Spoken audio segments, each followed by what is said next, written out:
ان الایمان لیعرض الی المدینۃ کما تعرض الحیۃ الی جحرها، بے شک ایمان مدینے کی طرف سمٹ آتا ہے جیسے سانپ بل میں، یعنی سانپ جس طرح سوراخ میں سمٹ آتا ہے، اس طرح ایمان مدینے کی طرف سمٹ آتا ہے۔ بڑی ایمان افروز حدیث پاک ہے۔ علماء کرام نے اس کی شرح میں لکھا ہے کہ اس حدیث میں آقا صلی اللہ علیہ وسلم نے مدینے میں ایمان کے سمٹنے کو سانپ کے ساتھ تشبیہ دی ہے، یعنی فرمایا کہ جیسے سانپ اپنے بل میں سمٹ جاتا ہے ایسے ہی ایمان مدینے میں چلا جائے گا۔ ذرا غور کریں کہ سانپ اپنے بل سے باہر نکلتا ہے، اپنی ضرورت کی چیزیں لیتا ہے، کھانا وغیرہ اس نے ڈھونڈنا ہوتا ہے، وہ ڈھونڈتا ہے، گھومتا پھرتا ہے، اوپر سورج کی دھوپ پڑتی ہے، گرمی پڑتی ہے، گرد پڑتی ہے، اس کی کھال پرانی پڑ جاتی ہے، پھر سال میں کچھ عرصہ وہ ایسے گزارتا ہے کہ وہ چھپ جاتا ہے، باہر نہیں نکلتا۔ جب اپنا وقت پورا کرنے کے بعد وہ باہر نکلتا ہے تو اس کی جو کنچلی ہے وہ تبدیل ہو جاتی ہے، تبدیل ہو چکی ہوتی ہے، اس کے اوپر والی سکن تبدیل ہو چکی ہوتی ہے، اور اس کی جو پرانی کھال ہوتی ہے وہ اتر چکی ہوتی ہے۔ نئی تازہ بلکہ شائننگ سکن، اس چمکیلی اس پہ نئی کھال آ جاتی ہے، اس کے اوپر آ جاتی ہے۔ یہی بات حدیث میں بتائی گئی ہے کہ جس طرح سانپ بل میں جاتا ہے تو اس کی کھال تازہ اور چمکدار ہو جاتی ہے، ایسے ہی جب بندہ دنیا میں ہوتا ہے، دیگر شہروں میں رہتا ہے، تو اس پر شیطان حملہ آور ہوتا ہے، نفس گناہ کراتا ہے، دل زنگ آلود ہو جاتا ہے، گناہ کر کر کے نامہ اعمال بھر جاتا ہے، دنیا داری کی طرف مائل ہو جاتا ہے، اس کا ایمان کمزور پڑنا شروع ہو جاتا ہے۔ تب ایمان کو دوبارہ سے تازگی کی ضرورت ہے، ریفریش ہونے کے لیے۔ یہ تازگی پھر کیسے ملتی ہے؟ فرمایا ان الایمان لیعرض الی المدینہ، ایمان مدینے کی طرف سمٹتا ہے۔ یعنی جب عاشقان رسول دنیا میں رہتے ہیں، اور علاقوں میں رہتے ہیں، اپنے اپنے ملکوں میں، اپنے شہروں میں رہتے ہیں، وہاں دنیا داری سے واسطہ پڑتا ہے، شیطان سے واسطہ پڑتا ہے، نفس گائل ہو جاتا ہے، ایمان کمزور پڑ جاتا ہے، تو پھر وہ مدینے جب جاتے ہیں تو پھر وہاں کی تر و تازہ ہوائیں، پھر حضور کے روضہ منور کی حاضری ایسی نرالی اور ایسی ایمان افروز ہے مدینے کی آب و ہوا کہ اس کی برکت سے جب کوئی مدینے سے ہوا آتا ہے وہ بالکل اس کا ایمان اور ہر چیز ایسی فریش ہو جاتی ہے جس طرح سانپ بل میں جاتا ہے تو پرانی کھال ہوتی ہے، واپس جاتا ہے تو کھال چینج ہو چکی ہوتی ہے۔ حدیث پاک میں اس لیے تشبیہ دی گئی ہے، تو اس لیے ہمیں مدینے جاتے رہنا چاہیے۔ سال میں ایک اللہ نے توفیق دی ہے تو ایک چکر تو لگ جانا چاہیے۔ ٹھیک، اگر افورڈ نہیں کر سکتے تو سستے پیکیجز آتے رہتے ہیں سال میں، تو اس کے مطابق بندہ دیکھتا رہے، جب بھی کوئی ایسا لگے چھکا لگے تو اس میں ترکیب بنا لینی چاہیے۔ کبھی کبھی نا ٹکٹیں بھی سستی ہوتی ہیں، کبھی ہوٹل بھی سستے ہوتے ہیں، کچھ ایسے مواقع ہوتے ہیں کہ ہوٹل کی ضرورت نہیں ہوتی، ایسے ہی نظام چل جاتا ہے، تو بے شک 2-4 دن کے لیے صحیح، لیکن بندہ چلا جائے صحیح، وہ سستا بھی بن جاتا ہے سسٹم۔ اگر 2.5 لاکھ کا پیکیج ہے نا تو اسے کھینچ تان کے نیچے لائیں گے تو شاید 2 لاکھ پونے 2 لاکھ تک بھی آ جائے گا، تو اور ہوٹل اگر نہیں لیں گے تو پھر خرچے اور بچ جائیں گے۔ جیسے رمضان میں عموماً لوگ ہوٹل نہیں لیتے، حالانکہ رمضان میں ہوٹل مہنگے ہو جاتے ہیں، خرچہ بہت بڑھ جاتا ہے۔ جب مہنگے ہو جاتے ٹھیک ہے لے ہی لا، ادھر لوگ اعتکاف کیے ہوتے ہیں، اور ویسے بھی مسجد نبوی میں، اس طرح مسجد حرام شریف میں، مکہ میں بھی بغیر ہوٹلوں کے لوگ پڑے ہوتے ہیں، انتظام چل رہے، تو بہرحال مدینے جانا چاہیے۔ افورڈ کر سکیں نہ کر سکیں، جس طرح بھی ہے نا، اپنے سسٹم کو ریفریش کرنے کے لیے، گناہوں کو ختم کرانے کے لیے، تازگی حاصل کرنے کے لیے، تو ایمان کو جلا بخشوانے کے لیے مدینے کی حاضری ہوتے رہنا چاہیے۔ عظیم عاشق رسول ہیں محدث اعظم پاکستان مولانا سردار احمد رحمۃ اللہ علیہ، یہ مدینے سے بہت محبت کیا کرتے تھے۔ آپ کی محفل میں اکثر مدینے کا تذکرہ ہوتا رہتا تھا۔ اگر کوئی زائر مدینہ آپ کی خدمت میں حاضر ہوتا تو اس سے مدینہ منورہ کے حالات پوچھتے تھے، مدینہ منورہ کے رہائشی عاشقان رسول کی خیر و عافیت دریافت کرتے تھے۔ اگر کوئی تبرک پیش کرتا تو بڑی خوشی سے قبول فرماتے تھے۔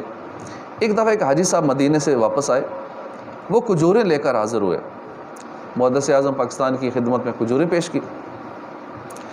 اس وقت دورہ حدیث جاری تھا، یعنی کلاس لگی ہوئی تھی اور آپ حدیث پڑھا رہے تھے۔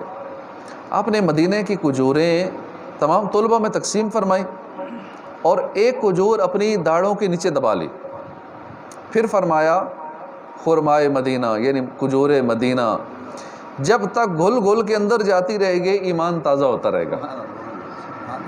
فوراً نہیں کھائی، رکھ لی کہ جب تک گھلتی رہے گی مزے لیتے رہیں گے، ایمان تازہ ہوتا رہے گا۔ ہوائیں آ رہی ہیں کوچہ پر نور جانا کی، کھلی جاتی ہیں کلیاں تازگی دل کو میسر۔ سبحان اللہ، یہ ہے مدینے کی برکت۔ مدینہ پاک ایمان کو تازگی بخشنے والا شہر ہے، اور جو عاشق ہے ان کا تو ایمان مدینے کا نام سن کے ہی تازہ ہو جاتا ہے، مدینے کا ذکر سن کے ہی چہرے پہ خوشی آ جاتی ہے۔ عاشقوں کا ایمان مدینے کی چیزیں دیکھ کر، مدینے کے آئے ہوئے تبرکات دیکھ کر، مدینے کی کھجوریں کھا کے ہی ایمان تازہ ہو جاتا ہے۔ اپنے شہر میں رہ کے ان کو تازگی میسر مل جاتی ہے، تو جب وہ مدینے پہنچیں گے تو پھر ان کے ایمان کی تازگی کا عالم کیا ہوگا۔ تو مدینہ منورہ جس طرح باطن کو پاکیزہ کرتا ہے، اندر کی صفائی کرتا ہے، ایمان کو تازگی بخشنے والا ہے، باطنی بیماریوں سے نجات دلانے والا مبارک شہر ہے، ایسے یہ پاکیزہ شہر ظاہری بیماریوں سے بھی شفا دیتا ہے، جو بیماریاں جسم کو لگی ہوتی ہیں، یعنی روحانی بیماریاں بھی، باطنی ظاہری بیماریاں بھی، یہ اس کے لیے بھی شفا ہے۔ مدینہ پاک کے پیارے پیارے اچھے اچھے ناموں میں سے ایک پیارا نام ہے الشافیہ، شفا دینے والا شہر، یہ بھی اس کا نام ہے مدینہ کا۔ حدیث پاک میں ہے کہ پیارے نبی صلی اللہ علیہ وسلم نے قسم کھائی، قسم کے ساتھ فرمایا والذی نفسی بیدہ، اس ذات کی قسم جس کے قبضہ قدرت میں میری جان ہے، ان فی غبارہا شفاء من کل داء، کہ مدینہ پاک کے غبار میں ہر بیماری کی شفا ہے۔ مدینے میں جا کے اس کی مٹی آنکھوں میں ڈال لیں نظر تیز ہو جائے گی، مدینہ پاک کی مٹی کھا لیں اندر کی بیماریاں ختم ہو جائیں گی، مدینہ پاک کی گرد و غبار جو وہاں اندر جائے گی چلتے پھرتے تو وہ گرد و غبار ہی شفا عطا فرما دے گی، مدینے کی ہوائی بیماریوں سے شفا عطا فرما دے گی۔ مسلم شریف کی حدیث پاک ہے، بی بی عائشہ صدیقہ طیبہ طاہرہ رضی اللہ عنہ فرماتی ہیں کسی شخص کو پھوڑا یا پھنسی وغیرہ ہو جاتی تو طبیبوں کے طبیب اللہ کے حبیب صلی اللہ علیہ وسلم اس پر انگلی مبارک رکھ کر فرماتے بسم اللہ، اللہ کے حکم سے ہمارے شہر کی مٹی اور ہمارے بعض کا لعاب ہمارے بیمار کو شفا دیتا ہے۔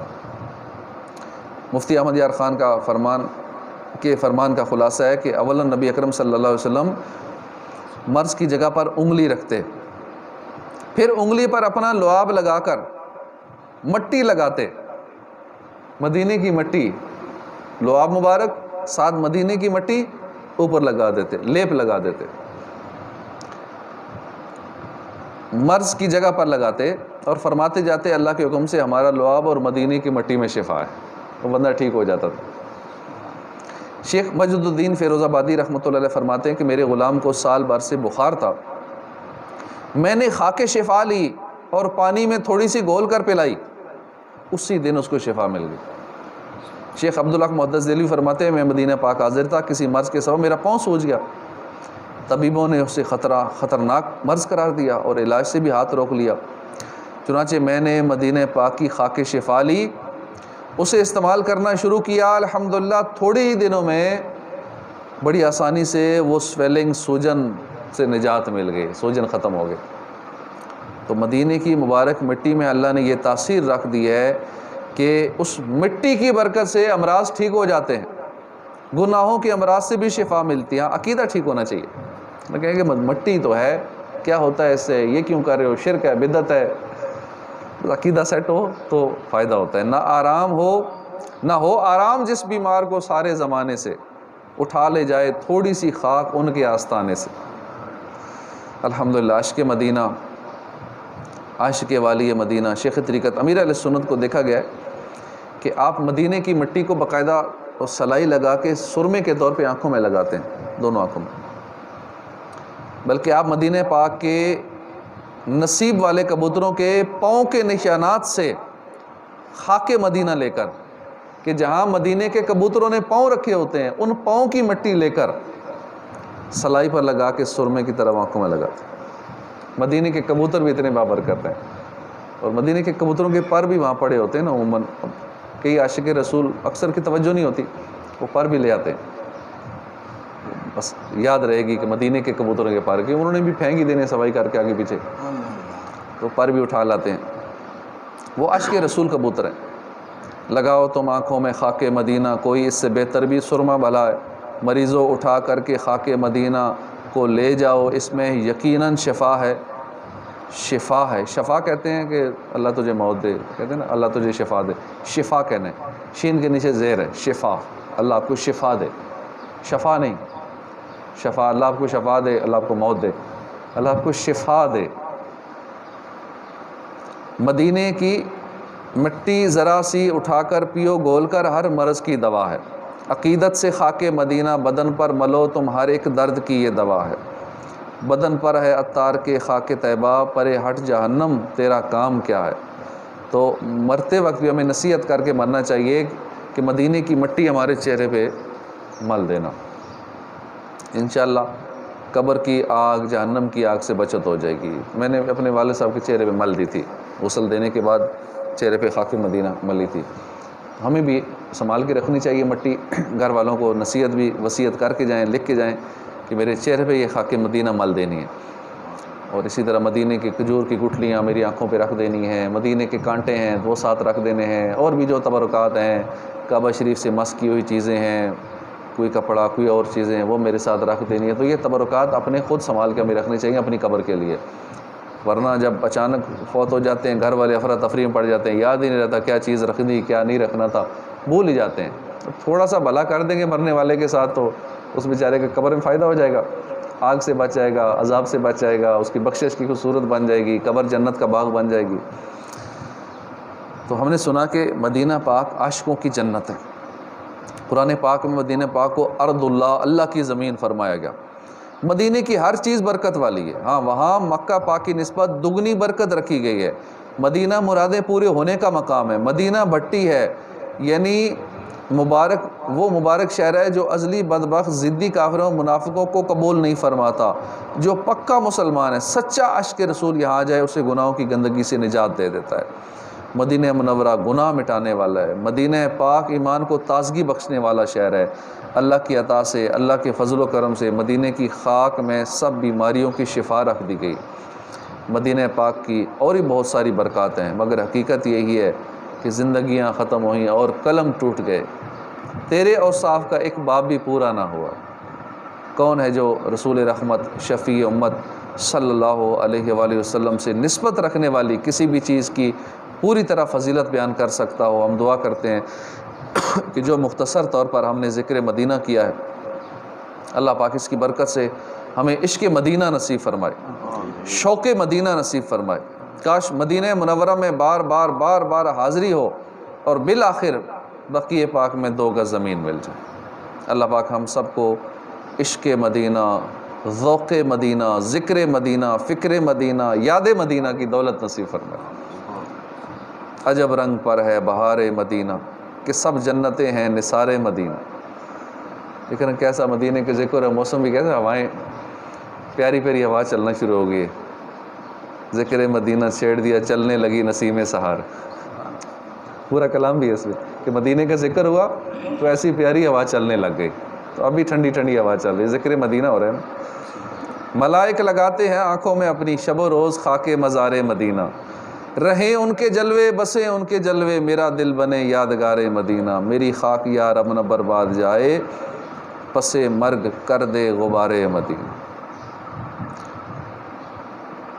ذکر مدینہ چھیڑ دیا چلنے لگی نسیم سحر. پورا یہ کلام ہے، بڑا پیارا کلام ہے. سبحان اللہ. صلو علی الحبیب صلی اللہ تعالی علی محمد صلی اللہ علیہ وآلہ وسلم.